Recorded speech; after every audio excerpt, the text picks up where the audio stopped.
Okay, तो क्या तुम भी इस बात को लेके परेशान हो कि proper price action, proper risk management को फॉलो करने के बाद भी तुम्हारा कैपिटल ग्रो क्यों नहीं कर रहा है? या फिर उससे भी बुरा, तुम सोचते तो हो प्रॉपर रिस्क मैनेजमेंट को फॉलो करने के बारे में, बट जब एक्चुअल में करने की बारी आती है तब कोई ना कोई गड़बड़ हो ही जाती है और फिर दिन के आखिर में तुम्हारा पीएनएल भी कुछ इस तरीके का नजर आता है। तो फिर ये वीडियो तुम्हारे लिए है। इसमें बताई गई इन 3 पॉइंट्स को समझने के बाद तुम्हारी ट्रेडिंग पहले से 10x बेटर हो जाएगी। ये तीनों ही पॉइंट्स बेहद इंपॉर्टेंट है, सो किसी भी पॉइंट को मिस मत करना। So let's begin with the point number 1।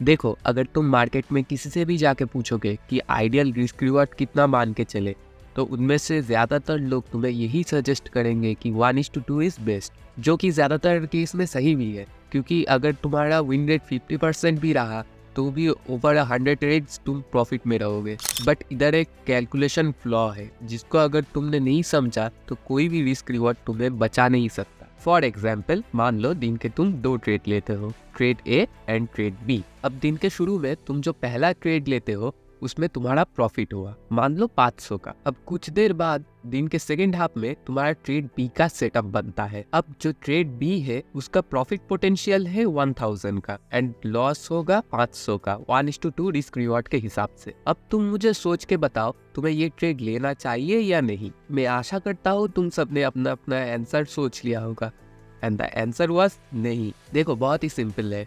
तुम्हें पहले वाले ट्रेड का पूरा प्रॉफिट दूसरे वाले ट्रेड के पूरे लॉस में नहीं कन्वर्ट करना है। अल्टीमेटली यही फॉलो करने से तुम्हारा 60% प्रॉब्लम सॉल्व हो जाएगा। इस प्रोसेस को फॉलो करके हम धीरे धीरे प्रॉफिट में तो आ जाते हैं, लेकिन हम पेशेंस नहीं रख पाते हैं, बिकॉज हम सबको तो जल्दी अमीर बनना है और यहीं पे हम दूसरी गलती कर बैठते हैं, trying to make unrealistic profit. देखो, कोई अगर 1 लाख का कैपिटल लेके बैठा है एंड वो 10,000 के एक ट्रेड में 2,000 का प्रॉफिट बना रहा है, तो वो उसके लिए रियलिस्टिक एक्सपेक्टेशन होंगी, क्योंकि उसके बैकअप प्लान में अभी भी 90,000 पड़ा हुआ है।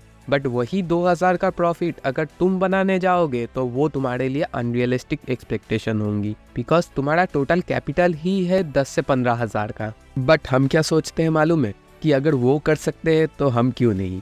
हम भी अगर प्रॉपर रिस्क मैनेजमेंट को फॉलो करेंगे तो हम भी प्रॉफिट में आ ही जाएंगे।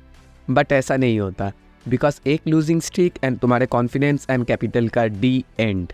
तो अब लास्ट पॉइंट जो हमें कोई नहीं सिखाता एंड वो है लॉस बुकिंग। जी हाँ, सुनने में अजीब लगता है, बट जो खुशी खुशी अपने लॉस को बुक करना सीख लेता है वही सबसे पहले प्रॉफिटेबल बन पाता है। बिकॉज ट्रेडिंग में लॉस कंपलसरी है, इसको तुम टाल नहीं सकते।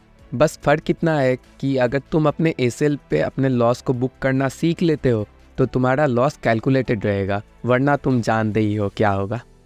इसके लिए मैं सजेस्ट करूंगा अपने स्टॉप लॉस की रिस्पेक्ट करो एंड एसएल में ही अपने लॉस को बुक करना शुरू करो। एंड अगर दिन के शुरू में ही तुम्हारा लॉस हो जाता है तो फिर उसके बाद ट्रेड करने की कोशिश मत करो, क्योंकि तब तुम्हें वहाँ पे भी पैटर्न्स दिखने शुरू हो जाएंगे जहाँ पे पैटर्न्स नहीं भी बन रहे हैं।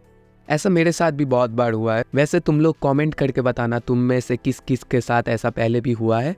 तो आज के लिए बस इतना ही। वीडियो पसंद आया है तो वीडियो को लाइक करो, शेयर करो अपने दोस्तों के साथ एंड अगर चैनल पे नए हो तो चैनल को ज़रूर से सब्सक्राइब करके रखो। मैं तुमसे मिलूंगा अगले किसी वीडियो में, तब तक के लिए बाय।